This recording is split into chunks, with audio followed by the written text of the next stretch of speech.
มาแล้วก็ตึกมีอยู่ที่หนองซ้อมนะคะตอนนี้เรายังอยู่ที่หนองซ้อมนะคะแล้วก็ใจเหลือนจะพาไปดูอะไรหนองบัวหนองโมเตียนกัดด้วยหนองโมนะคะว่ะหนองโมที่ในเตยอยู่กึกตีหนองซ้อมนะคะเนาะกัดด้วยซ้อมกันว่าเป็นเซิ่งหือนะไปดูด้วยกันนะคะว่าจะเป็นยังไงแต่ว่าทางเข้าค่อนข้างเปลี่ยวนิดนึงงั้นไปกันเลยค่ะนี่วันนี้เที่ยวอย่างเดียวทั้งวันเลยเราจะไปดูหนองบัวของที่นี่จะเป็นแบบไหนมองจากตรงนี้แล้วสวยมากทุกท่านตื่นเต้นว้าว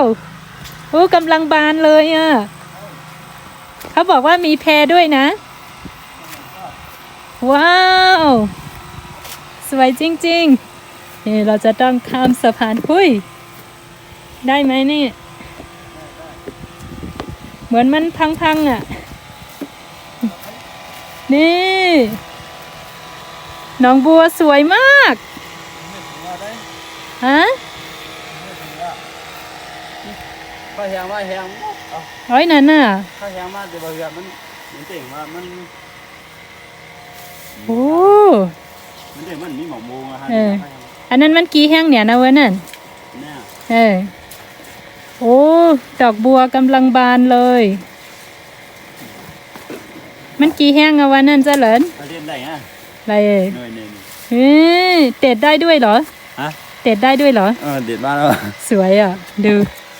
สวยมากว้าวสวยมากทำไมหนองกว้างแบบเนี้ยกว้างเลยมีวันนั้นน่ะหลานเขามาเขาบอกว่าเอาแพเขาได้ข้ามแพด้วยอ่ะตรงไหนไม่รู้เดินไปดูลงละนี่ดอกบัวบานแล้วสวยมากที่นี่เด็ดก็ไม่เป็นไรเนาะเพราะว่าเยอะมากเลยอ่ะเยอะมากมีชาวบ้านมาเด็ดไหม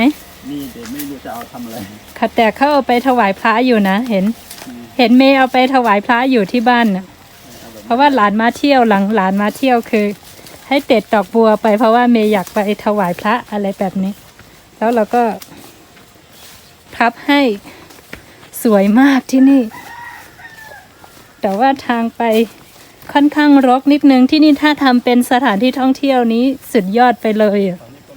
ที่นี่ที่เขาทำอะไรที่อาบน้ำมาอาบแบบนี้เลยเหรอว้าว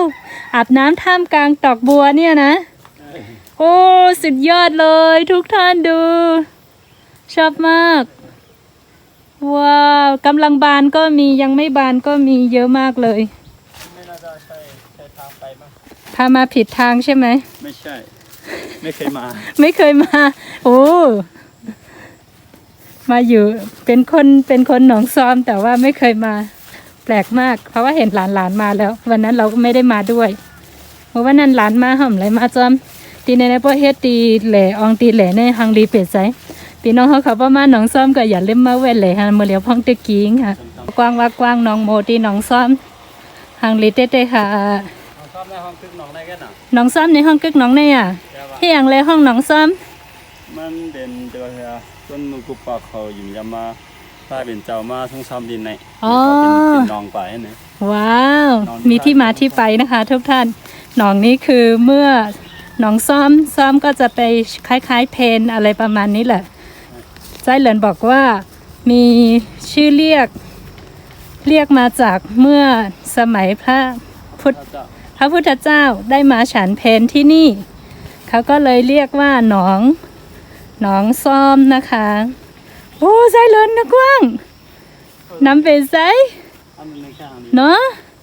เหมือนเสื่องว่าดังในมันหันมดแปดเลยเนาะอัลลูฮังรีเฟซไซว้าวสุดหูสุดตาเลยสวยมาก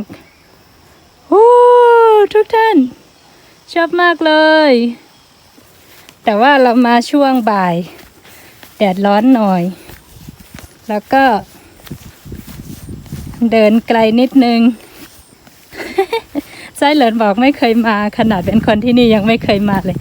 แสดงว่าถ้าเราไม่ชวนมานี่ไม่มาถึงนะเนี่ยไม่ได้มาสัมผัสหนองบ้านตัวเองเลยนะไม่ว่างทำแต่งงานพ่อลูกสามแหมขยันจริงๆย้ำมาหันวัดได้รู้พี่น้องที่น้องซ้อมค่ะเนี่ยเพราะหอมอ่อนมาแดมได้มาหวานเนี่ยระวังนะ นี่ทุกท่านสวยมากโมชอบมากเลยดอกบัวบานไปหมดเลยเพราะว่าฝันเคยอยากไปหนองกอนะคะหนองกอณตอนนี้คือมีการสู้รบแล้วทุกคนก็ต้องอพยพหมดเลยก็เลยไม่ได้ไปเที่ยวช่วงนี้จะเป็นช่วงที่ดอกบัวบานที่สุดนะคะ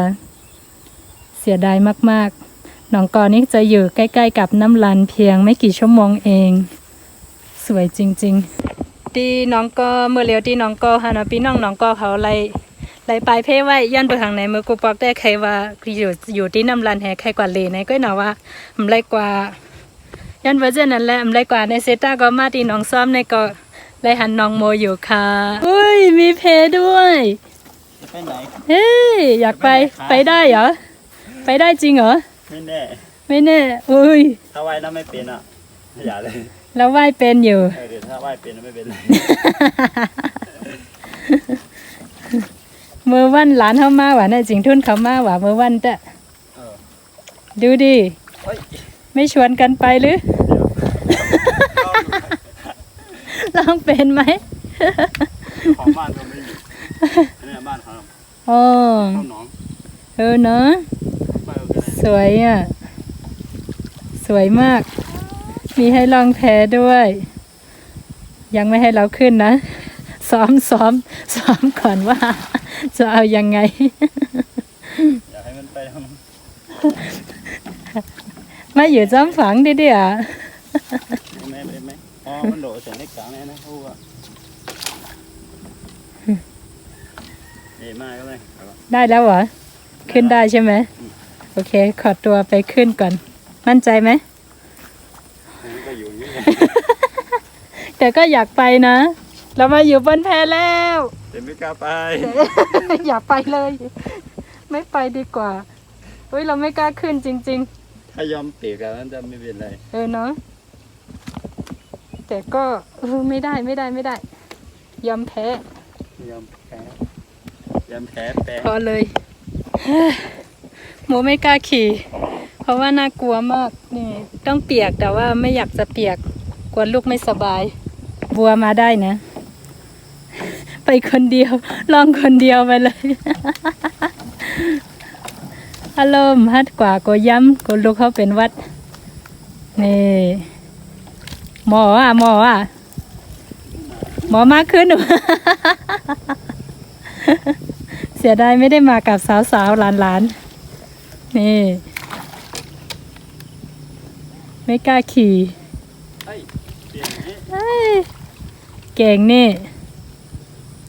ดอกบัวใกล้ๆไม่ค่อยมีเลยเนาะคนอื่นเอาไปหมดเลยอ่ะอันจำเนี่ยบ่มีพี่น้องเอากว่ามัวดอกอ่ะ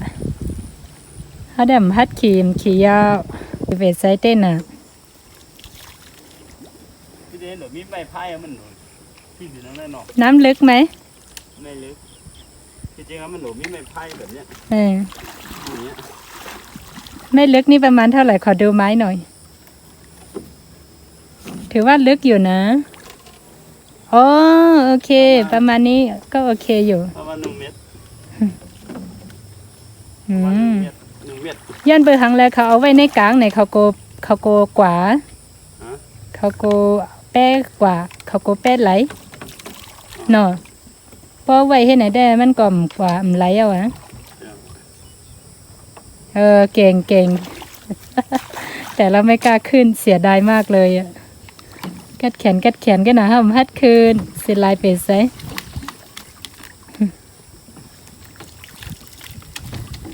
ทางขึ้นทางลงลื่นมากเลยนะตั้งขึ้นตั้งลงเกียบหนาแกมึนหนาแกโอ้สวยมากดอกบัวที่เขาบอกว่าช่วงนี้ไม่สวยเท่าไหร่ช่วงที่ผ่านมากลางเดือนที่ผ่านมาต้นเดือนที่ผ่านมานะคะดอกจะสวยมากอันนี้คือโมถือว่าสวยมากแล้วนะเพราะว่าเราไม่เคยเห็นหนองบัวขนาดนี้มาก่อนพี่นางเขาว่าแต่ก็หังลีเนี่ยว่าคักในก็หนาเขาว่าแต่หังลีหนาย่านเปิดหังยามหันหนองโมมาเซปอกสวยมาก ที่เขาพ่อเป็นผ้าเนาะเก่งมากเลย เจ้าว่า ที่ ที่อะไรนะหนองอินเล่อะ เออ เขาเอาใยบัวนะใยบัวนี่คือ ใช่แบบนี้ใช่แล้วก็จะมีใยนี่แหละเขาเอาทำไปเป็นผ้าทอผ้า เดี๋ยวเรามาดูหนองน้ำนะคะ จะอยู่ติดกับถนนเลย ไม่ถึงกับว่าติดกับถนนข้างๆถนนคือจะมีบ้าน แล้วก็เข้ามาข้างในนิดนึงนะคะ จะมีหนองบัวกว้างใหญ่มากๆค่ะจำหิมตั้งก็แต่มีเฮิรนแหเข้ามาตั้งในอินก็แต่เป็นหนองโมกค่ะข้างลินนะคะนี่เจริญ